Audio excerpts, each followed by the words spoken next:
नमस्कार, मैं कंचन। आज मैं आपको कक्षा 9वीं का मेरे बचपन के दिन अध्याय कराऊंगी, जिसकी लेखिका महादेवी वर्मा है, जिनका जन्म 1907 उत्तर प्रदेश में हुआ। उन्होंने शिक्षा जो है वो प्रयाग में ग्रहण की और उनका देहांत 1987 में हुआ। वे छायावासी प्रमुख कवियों में से एक कवित्री थी। उनके काव्य संग्रह हैं निहार, रश्मि, नीरजा, यामा और दीपशिखा। और उनकी गद्य रचनाएं हैं अतीत के चलचित्र, स्मृति की रेखाएं, पथ के साथी, श्रृंखला की कड़ियाँ। सरकार ने उन्हें पद्म भूषण से भी अलंकृत किया। जिस समय के दौरान उन्होंने लेखन कार्य को किया, उस समय के दौरान जो है सांप्रदायिकता की भावना हमारे समाज में न थी। हमारे समाज में एकता की भावना थी, सभी लोग मिलजुल करके रहते थे। फिर जैसे मैंने इसमें पॉइंट बना दिए हैं, उन्हीं पॉइंटों के आधार पर मैं आपको इस लेसन के बारे में बताती जाऊंगी। मेरे बचपन के दिन, इसमें महादेवी वर्मा क्या कहनी चाहती हैं, वो अपने बचपन को याद कर रही हैं और उसी के विषय में वो बता रही हैं। मेरे बचपन के दिन, जैसे उसमें बचपन की स्मृतियों को उसने लिया है और बचपन की जो स्मृतियाँ होती हैं उसके अंदर एक विचित्र सा आकर्षण भी होता है। तो जैसे सपने होते हैं वैसे हम उनको पूरा करने की कोशिश भी करते हैं।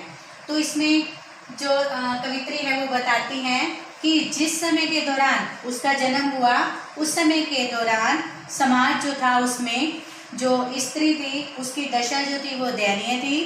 और लड़कियों को जब जन्म होता था तो उस समय लड़कियों को मार दिया जाता था। लेकिन जब जो महादेवी वर्मा है, उनके पिता ने उनको जो है दुर्गा पूजा करके ग्रहण लिया था, यानी कि मन्नत से लिया था। एक कुल देवी की पूजा करके उनको प्राप्त किया था।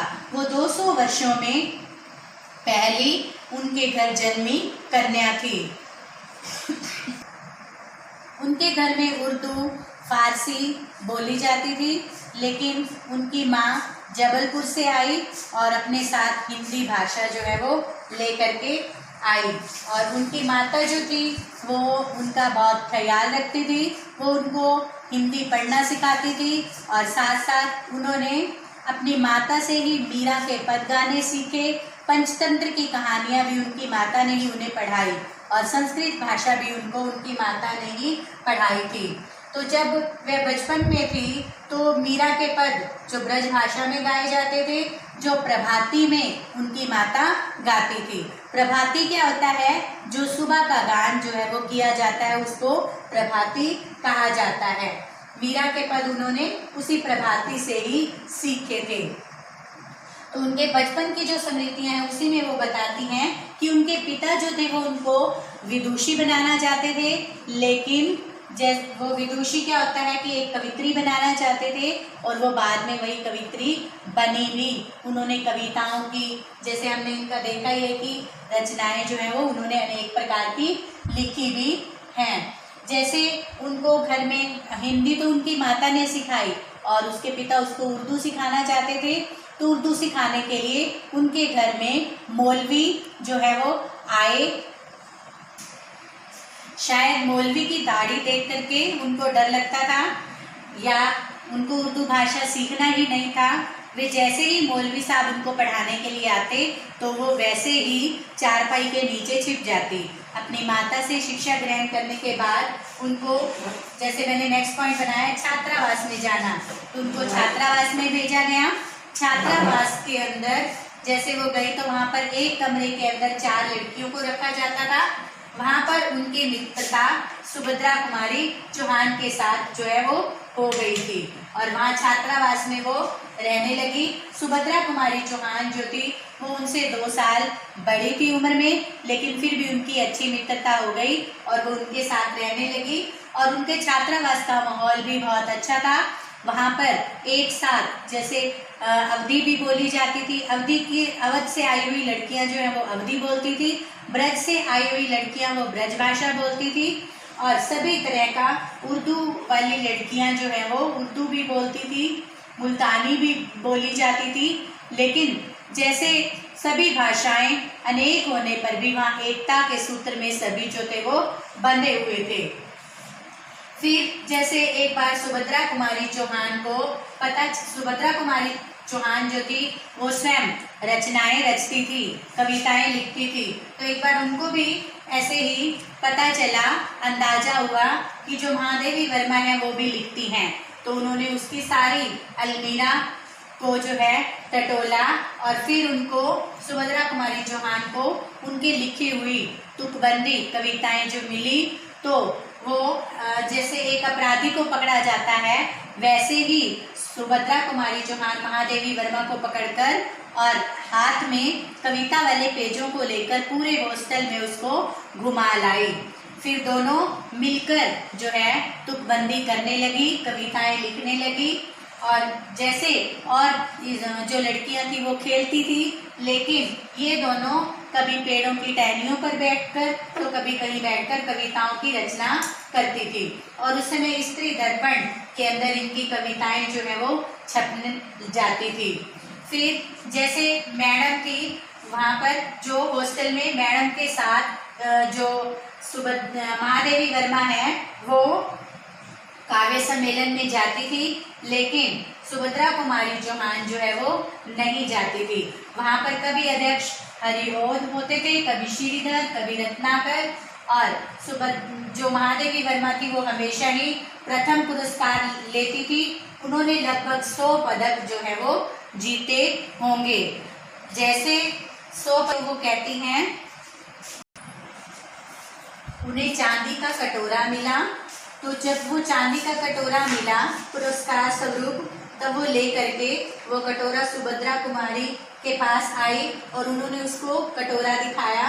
वह कटोरा जो था वो नक्शीकार, यानी कि उस पर बहुत अच्छी डिजाइनिंग की हुई थी और चांदी का बहुत ही सुंदर कटोरा था। तो जब उसको चांदी का कटोरा मिला था तो सुभद्रा कुमारी चौहान ने कहा कि मैं तो इसी कटोरे में खीर खाऊंगी, वो भी तुम्हारे हाथ से बनी हुई। तो उन्होंने उसको हाँ कर दी। उस समय के दौरान जैसे सत्याग्रह आंदोलन चल रहा था 1917 में, और जैसे स्वतंत्रता का आंदोलन था, तो सभी जो है एक जगह इकट्ठे होते थे। और उसी दौरान आनंद भवन के अंदर बापू आए। बापू यहाँ पर कौन है? महात्मा गांधी, जिनको बापू कहा जाता है अब भी, और पहले भी बापू कहा जाता था। तो वहाँ पर आए, तो जैसे महादेवी वर्मा को यह था कि मैं कटोरा वहाँ लेकर के जाऊंगी और महात्मा गांधी को दिखाऊंगी, तो वो मुझे शाबाशी देंगे और कविता सुनाने के लिए कहेंगे। कटोरा लेकर वो आनंद भवन पहुंची और उन्होंने बापू को कटोरा दिखाया। बापू ने जैसे ही कटोरा देखा तो कहा, क्या तुम ये मुझे देती हो? कटोरा मुझे देती हो? मुझे दे दो। तो अब वह क्या कहती, और उन्होंने वो कटोरा उसको दे दिया। फिर जब वह वापस लौटी तो उन्होंने सुभद्रा को बताया कि कटोरा तो मैंने बापू को दे दिया। और जैसे उस समय स्वतंत्रता संग्राम के लिए उनके पास जो पैसे होते थे तो वो उसमें से वो इकट्ठा भी करती थी। तब सुभद्रा कुमारी चौहान ने उसको कहा कि खीर तो मैं खाऊंगी। एक अपनेपन से उसको कहा कि खीर तो मैं खाऊंगी, चाहे वो तुम भी एक पीतल के कटोरे में खिलाओ या एक फूल के कटोरे में। फूल का कटोरा क्या होता है? फूल मतलब उस पर कोई फूल बना हुआ नहीं, यहाँ पर है कि वो रागे और तांबे की एक धातु से बना हुआ होता है, उसको फूल का कटोरा कहा जाता है। सुभद्रा कुमारी ने बहुत हद से उनको खीर बनाने को कहा। फिर थोड़े समय के दौरान सुभद्रा कुमारी चौहान जो है वो हॉस्टल छोड़ करके चली गई, और वहाँ पर उसकी जगह पर मराठी लड़की जैबुनिस आ गई। जो जैबुनिस थी, जिसको वो प्यार से जैबुन बुलाते थे, और जैबुन जो थी वो सारा ही काम महादेवी वर्मा का कर देती थी। उसका डेस्क साफ कर देती थी, उसकी किताबें एक स्थान पर रख देती थी, जिससे क्या होता था कि महादेवी वर्मा को और भी समय मिल जाता था लिखने का। उसी समय वहाँ पर जीनत बेगम थी, जो जैबुन को मराठी बोलने पर, जैबुन जो थी वो थोड़ी मराठी और थोड़ी हिंदी मिला करके बोलती थी, तो वो मराठी बोलने पर जैबुन को टोकती थी और वो कहती थी कि वाह देसी कौआ मराठी बोली, लेकिन जैबुन कहती थी नहीं उस्तानी जी, ये मराठी कौआ है और मराठी ही बोलता है। जैबुन मराठी महिलाओं की तरह ही किनारीदार साड़ी और ब्लाउज पहनती थी और कहती थी हम मराठी हूँ, मराठी ही बोलेंगे। फिर जैसे इसमें आता है कि सांप्रदायिकता का न होना, जैसे लेखिका ने पहले भी बताया है कि उस समय के दौरान हॉस्टल में भी कोई भी ऐसा माहौल नहीं था। हॉस्टल में भी जो अवध की लड़कियां थी वे आपस में अवधी बोलती थी, बुंदेलखंड से आई लड़कियां आपस में बुंदेली बोलती थी। कोई भी अंतर नहीं था, सभी एक साथ पढ़ते थे, हिंदी पढ़ते थे, उर्दू भी उनको पढ़ाई जाती थी, परंतु आपस में अपनी भाषा सभी बोलते थे। सभी एक ही मेस में खाना खाते थे और सभी एक ही साथ प्रार्थना करते थे। फिर लेखिका जो हैं वो अपने बचपन का एक और संस्कार, एक और घटना बताती हैं और वो बताती हैं कि जहाँ पर वो रहती थी वहाँ पर जवारा के नवाब भी रहते थे और जवारा के नवाबों से उनकी नवाबी जो थी वो छिन गई थी। वे एक बंगले में रहते थे और उनकी जो बेगम साहिबा थी वो उनको ताई कहने के लिए कहती थी। तो लेखिका और उसका भाई उसको ताई ही और जो उसकी ताई साहिबा के बच्चे थे वो उसकी लेखिका की माँ को चच्ची जान कहते थे। तो जब बचपन में जो है उनके घर जैसे राखी बांधने के लिए भी लेखिका जाती थी और उसका जो भाई था वो तब तक भूखा बैठा रहता था जब तक वो राखी बांधकर नहीं आती थी। तो जो उसकी ताई थी वो उसको बार बार कहती थी कि जल्दी आ जा, तेरा भाई देख राखी बंधवाने के लिए भूखा बैठा है। और तीज त्योहार जो थे वो दोनों घरों में एक साथ ही मनाए जाते थे। जब उनका त्योहार होता था मुहर्रम, तो उस समय के दौरान सभी के हरे रंग के लहरिये जो है सभी के बनाए जाते थे और वो भी लेखिका के घर भी वही हरे रंग के कपड़े ही पहने जाते थे। और ऐसे ही जो तीज त्योहार थे, दिवाली है, जो भी है, तो वो एक साथ ही सभी मनाए जाते थे, यानी कि कोई भी भेदभाव नहीं था।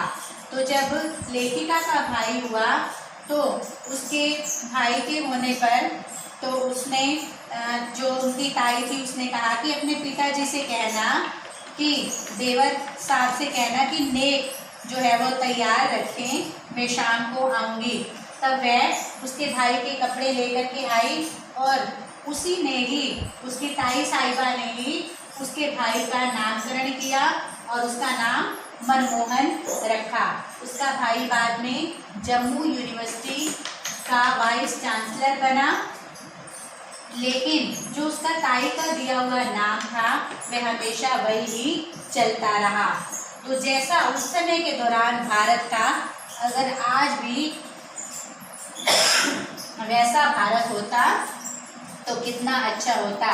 जैसा लेखिका बताती हैं वैसा भारत अब सपने में भी देखने को नहीं मिलता, क्योंकि आज हर जगह जो है भाईचारे की भावना खत्म हो गई है। सभी अपने अपने धर्मों का बखान करते हैं, कोई भी एक साथ रहना, एकता की भावना भी खत्म हो चुकी है, एक साथ रहना भी कोई नहीं चाहता। बस सुधार हुआ है तो एक कि स्त्री, जैसे उस समय के दौरान स्त्री शिक्षा पर अधिक बल नहीं दिया जाता था, लेकिन आज के समय में स्त्री शिक्षा पर भी बल दिया जाता है। धन्यवाद।